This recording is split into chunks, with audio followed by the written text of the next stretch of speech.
मैं यहाँ 5 करोड़ का फंड अनाउंस करता हूँ। देख इंदिरा जी असेस करेंगे। This is amazing. This is life changing.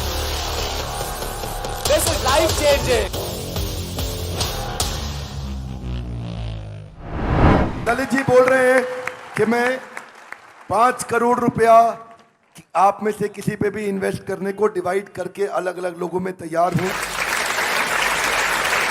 अगर आपको प्रोजेक्ट बनाना है, पर्सनालिटी नहीं, तो क्या किया जाए, टेक्नोलॉजी का इस्तेमाल कैसे किया जाता है, कैसे बिल्ड किया जाता है। आज मैं आपको मिलवाने वाला हूं एक खास शख्सियत से जिनका दर्जी का काम था, टेलर का दुकान था, छोटा सा। जब ये बोलेंगे ना तो आपको मजा आएगा। सुनना चाहेंगे? उनकी स्टोरी कि कैसे उन्होंने टेक्नोलॉजी बिल्ड करके ऑर्गेनाइजेशन को स्केल अप किया, उनकी स्टोरी कि कैसे उन्होंने समय से ईआरपीस को तैयार किया। I am here is what I am introducing to you mister Lalit Agarwal, chairman V-Mart. Please come on the stage. Welcome in mister Lalit Agarwal. आइए सर, आइए। आई एम गेटिंग गूज़बम्प्स, मेरे रोंगटे खड़े हो गए हैं। Look at that positive energy, look at the energy that you have created. छोटी सी कहानी है। 2003 में वी-मार्ट की स्थापना हुई, मैंने अपना स्टोर बनाया। 2008 में हमारे पास आदित्य बिरला आया और वो हमारी कंपनी में इन्वेस्ट किया। उनको लेके आके हम इमीडिएटली ग्रो किए। और जब ग्रो करते हैं तो गलतियां भी करते हैं। जब आपके पास पैसा आ जाता है, सिर चकराने भी लग जाता है, दिमाग के ऊपर कौवा बैठ जाता है। क्या बोलते हैं, दिमाग पे कौवा बैठ जाता है कि सोच हो जाती है कि हम जो कर रहे हैं वो अच्छा ही कर रहे हैं, सब सही कर रहे हैं। तो उस समय बहुत तेजी से हमने पैसे आए थे, बहुत तेजी से दुकानें खोली, लेफ्ट राइट डिसीजन लिया। बॉम्बे में जाके दुकान खोल दी, कोल्हापुर में जाके दुकान खोल दी, कोई इधर ईस्ट में जाके दुकान खोल दी। तो वो अलग अलग साइज की दुकानें खोल दी, अलग अलग तरीके का सामान उसमें रखने लग गए। तो उससे हमें 2009-10 जब लीमैन ब्रदर की क्राइसिस हुई, उस समय जब खराब समय आया, उस समय हमारी प्रॉफिटेबिलिटी टैंक कर गई। हम उतना रिटर्न जो जनरेट कर रहे थे वो जनरेट नहीं कर पाए। हमारे को रियलाइज हुआ सडनली 2010 में कि यार हम तो बहुत सारी गलतियां कर ली हैं। तो उस गलतियों को हमने बैठ के लिखा, हमने अपनी एक बोर्ड मीटिंग बुलाई। उस बोर्ड मीटिंग में हमने उसको चॉक डाउन किया।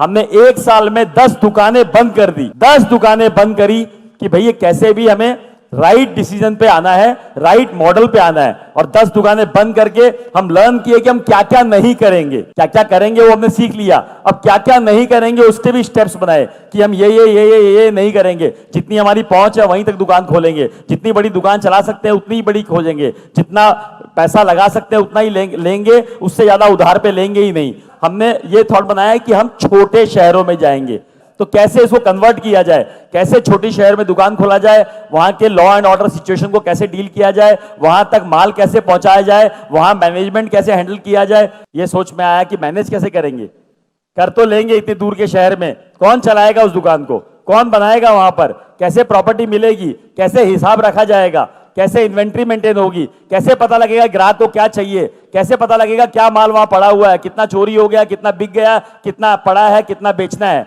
ये सारे सवाल आए। उन सारे सवालों का जवाब खोजने की कोशिश की गई कि कैसे उस जवाब का सवाल खोजा जाए।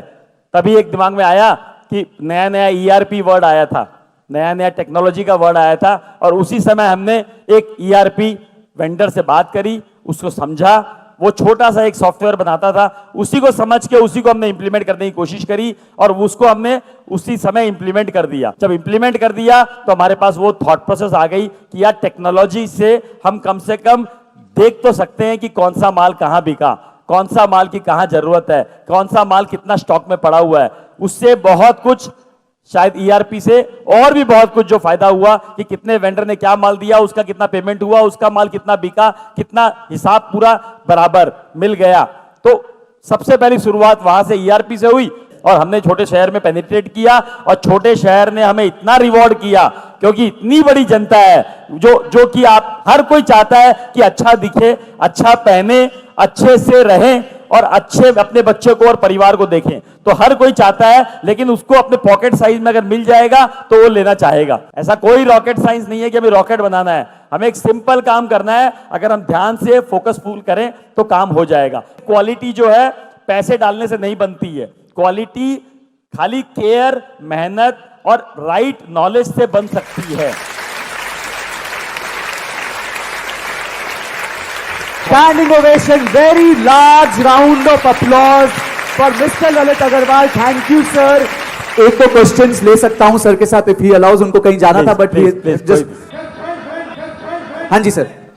जब बात आती है वेंडर की, वेंडर कहते हैं मेरे को 5 रुपए सस्ता चाहिए, ये आदमी 5 रुपए सस्ता दे रहा है सर, उसमें हम आके फंस जाते हैं रेड ओशन में। हम नया प्रोडक्ट लॉन्च करते हैं, कल को वो नहीं बिकता तो हमारा बड़ा लॉस होके बैठ जाता है। हमें शहद बनना है, मधुमक्खी अपने आप आएगी। कोई ना कोई गैप है, कोई ना कोई चीज आपको डालनी पड़ेगी जिससे वो चीज चमक के बाहर निकले। जब जो लोग अपने आप भिनभिनाए आपके अराउंड, अपने आप बोले कि मैं कपड़ा आप ही का लूंगा, मैं माल आप ही का लूंगा, वो तो प्रोडक्ट, उसकी सर्विसेज, आपके व्यवहार, आपके आचरण, आपका तरीका में क्रिएट करना पड़ेगा, और यही सब आप लर्न करके जाओगे यहाँ। Good morning sir. Sir good morning. आपने कहा कि बोला कि अपने स्टाफ को आप छोड़ो, जैसे बच्चों को आप चलना छोड़ते हो, चलने के लिए छोड़ देते हो, तो जैसे जैसे हम जब भी स्टाफ पे पूरा ट्रस्ट करते हैं ना, स्टाफ कभी ना कभी धोखा दे देता है सर। कोई बात नहीं, ऐसा भी नहीं है, कोई बात नहीं, गिरोगे, पड़ोगे, लगोगे, गाड़ी लेके निकलते हो, चलाते हो तो कभी ना कभी एक्सीडेंट होता है, कभी हल्का सा टच होता है, कभी बहुत बड़ा एक्सीडेंट होता है, तो गाड़ी चलाना बंद कर दोगे, गाड़ी में बैठना बंद कर दोगे। तो ये विश्वास के साथ ही चलना पड़ेगा कि जीवन में निकले हैं तो कुछ ना कुछ होगा, कुछ ना कुछ होगा, उस होने के सदमे से हम बैठ नहीं जाएंगे। सर मेरा प्रॉब्लम भी स्टाफ से रिलेटेड है। वो लोग कहीं ना कहीं हमें बीच में छोड़ देते हैं कि हम लोग अकेले पड़ जाते हैं, वो लोग अपना 7-8 बजे चले जाते हैं।